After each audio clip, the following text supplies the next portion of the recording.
देवाच्या नावाला धन्यवाद. देवाचे आपण आभार मानूया की देवाने पुन्हा एकदा हा सुंदरसा दिवस तुम्हाला आणि मला दाखवलाय. देवाचे आपण आभार मानूया की देवाने हा सुंदरसा दिवस आपल्याला दिलाय. त्याची करुणा आपल्यावर नवीन केलेली आहे. धन्यवाद देवाला. त्याने आपल्यावर दया केलेली, त्याने आपल्यावर कृपा केलेली आहे. आमेन. हालेलुया. देवाने आपल्यावर खरोखर अशी अद्भुत अशी दया आपल्यावर केलेली आहे. नीतिसूत्रे याचा 17वा अध्याय आणि 22 वचन सांगतं की आनंदी हृदय हेच उत्कृष्ट औषध आहे. खरोखर आनंदी हृदय असलं म्हणजे आपल्यापासून ते आजार, समस्या, दुःख, उसासे हे सर्व काही आपल्यापासून खूप लांब आहे आणि फक्त आपल्या जीवनामध्ये आनंदच आनंद आहे. देवाचं वचन सांगतं की तुम्ही आनंद करा. फिलिप्पी याचा 4था अध्याय आणि 4थं वचन सांगतं, प्रभूमध्ये सर्वदा आनंद करा. पुन्हा म्हणेन आनंद करा. आमेन. देवाचं वचन काय सांगते आपल्याला? प्रभूमध्ये तुम्ही आनंद करा. तुम्ही म्हणाल की आनंद नाही आमच्या जीवनामध्ये, असे त्रास आहे, असे उसासे आहेत आमच्या जीवनामध्ये, आम्ही कसा आनंद करू? हो की नाही? असं जीवनामध्ये तुमच्या जीवनामध्ये असं असेल की हा त्रास आहे, ही व्यक्ती आहे जी याच्यामुळे माझ्या जीवनामध्ये आनंदच नाही आहे. पण देवाचं वचन काय सांगते की प्रभूमध्ये सर्वदा आनंद करा. प्रभूमध्ये आनंद करा. का देवाने तुम्हाला हे सुंदरसं जीवन दिलंय. त्या जीवनामध्ये प्रभूने तुम्हाला तुमचा सांभाळ केलाय. परिस्थिती कशीही जरी असली तरी देवाने तुमचा सांभाळ केलाय. देवाने तुम्हाला त्या त्रासातून, त्या आजारातून काढले. आमेन.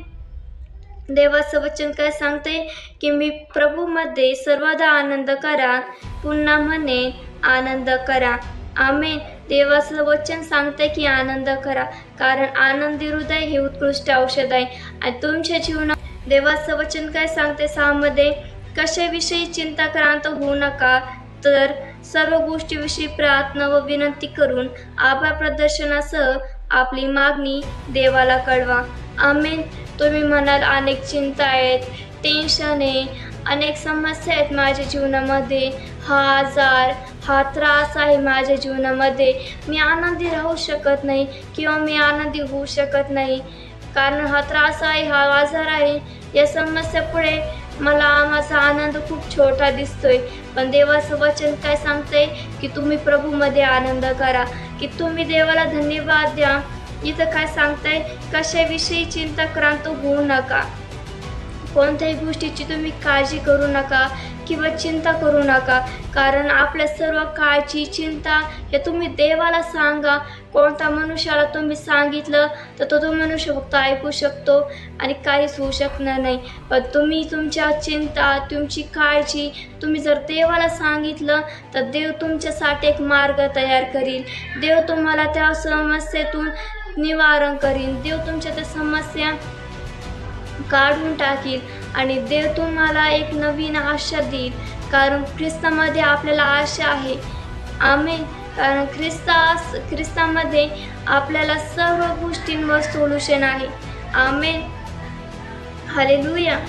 देवाचं वचन काय सांगते की तुम्ही प्रार्थना व विनंती करून आभार प्रदर्शनासह आपली मागणी देवाला कळवा.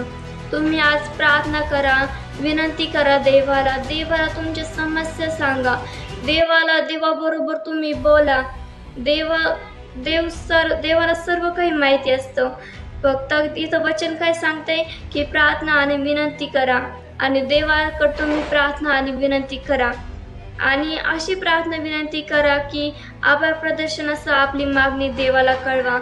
आभार प्रदर्शनासह म्हणजे कसं की तुमच्या जी समस्या आहे, तुमचा प्रॉब्लेम आहे किंवा तुमच्या जीवनामध्ये जे काही आजार आहे तो निघून गेलेला आहे. देवाला धन्यवाद द्या की देवा तू हा आजार काढून टाकलेला आहे. धन्यवाद देवा, माझी समस्या माझ्या जीवनामधून निघून गेलेली आहे. देवाचे आभार माना, कारण देवाचं वचन मत्तेमध्ये काय सांगते आपण पाहूया.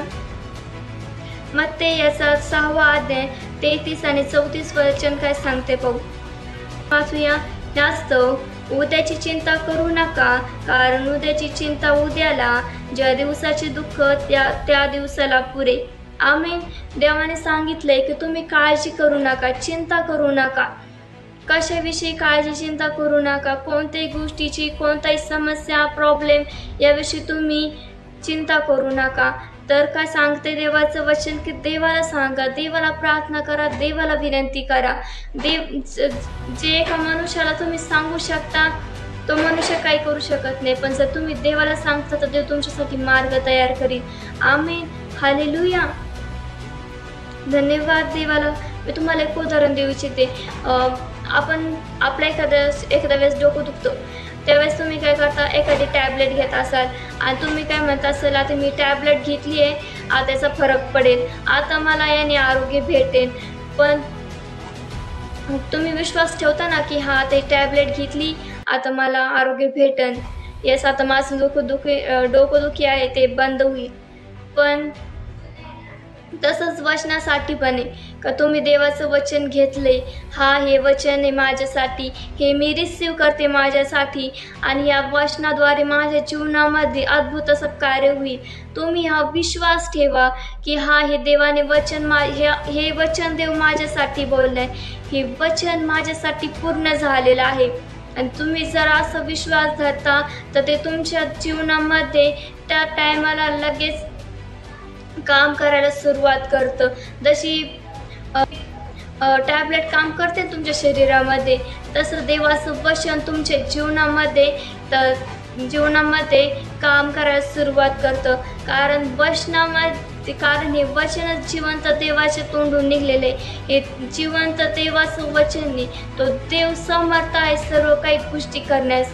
कारण देवाचं वचन सांगतं की विश्वास आशा धरलेल्या गोष्टीबद्दलचा भरोसा आणि न दिसणाऱ्या गोष्टीबद्दलची खात्री आहे.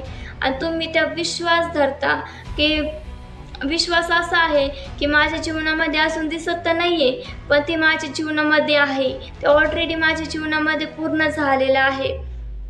आमेन. ते तुमच्या जीवनामध्ये पूर्ण होईल जेव्हा तुम्ही विश्वास दाखवताल. त्या विश्वासाने तुम्ही देवाला प्रार्थना कराल. जेव्हा देवाकडे प्रार्थना कराल, विनंती कराल आणि देवाला सांगाल की देवा मी तुझ्यावर पूर्णपणे विश्वास ठेवतो की तू माझ्या जीवनामध्ये हे कार्य करत आहेस. देवा मी पूर्णपणे विश्वास ठेवतो की माझी समस्या, माझे प्रॉब्लेम निघून गेलेले आहेत. आमेन. तुम्ही असा विश्वास धराल आणि जर देवाकडे तुम्ही विनंती करा, प्रार्थना कराल तर देव ऐकेल. कारण परमेश्वर हा ऐकणारा देव आहे आणि तो अद्भुत कार्य करणारा सुद्धा देव आहे. आमेन. तुम्हाला फक्त देवावर विश्वास ठेवायचा आहे आणि त्याला आपली प्रार्थना आणि विनंती द्यायची, त्याला सांगायचे आणि त्याचे आभार मानायचे का तुमच्या जीवनामध्ये ते पूर्ण झालंय. जर तुम्ही असा विश्वास धरता की माझ्या जीवनामध्ये प्रॉब्लेम आहेत आणि निघून गेलेत आणि देवाने माझ्यासाठी एक नवीन मार्ग तयार केलेला आहे, खरोखर तो देव तुमच्या जीवनामध्ये तो मार्ग लगेच तयार करत. धन्यवाद देऊया. आपण प्रार्थना करू की देवा आजचं वचन तुमच्यासाठी ब्लेस करीत आहे. आमेन. धन्यवाद धन्यवाद धन्यवाद प्रभू परमेश्वर पित्या, आजचं वचन तू दिला त्याबद्दल तुझे आभार मानते बाप्पा. ओ थँक्यू जीसस मास्टर, तू आम्हाला आनंद दिलाय त्याबद्दल तुझे आभार मानतो बाप्पा. हो प्रभू परमेश्वर पित्या, आमचा आनंद टिकला जाऊ दे बाप्पा. हो प्रभूचे ऐकणारे सर्व कान तू ब्लेस केले तर आभार मानते बाप्पा. ओ थँक्यू जीसस मास्टर. धन्यवाद देते. आमेन.